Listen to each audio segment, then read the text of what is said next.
आ, नमस्कार।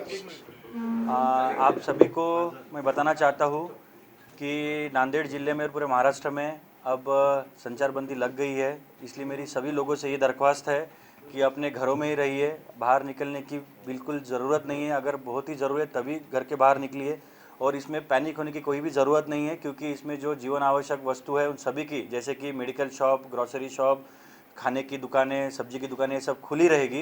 इसलिए लोगों को खरीदने के लिए उसमें मुबा है। इसलिए पैनिक ना करते हुए, और ये जो संचारबंदी की गई है ये इसीलिए की गई है कि लोगों में एक दूसरे से कोरोना वायरस अगर होता है तो ना फैले। और नांदेड़ ज़िले में अभी तक एक भी पॉजिटिव केस नहीं है, और इस संचारबंदी की वजह से ये कोरोना वायरस एक बंदे से दूसरे बंदे में फैलने में हमको रोकने में बहुत मदद होगी। इसलिए मेरी एक ही दरख्वास्त है कि अपने घरों में रहिए, और प्रशासन को, महसूल प्रशासन, पुलिस प्रशासन और सभी डॉक्टरों को आप घर से ना निकल के आप बहुत मदद कर सकते हैं। इसलिए घरों में ही रहिए और इस कोरोना वायरस को मात देने के लिए प्रशासन की सहायता करिए। धन्यवाद।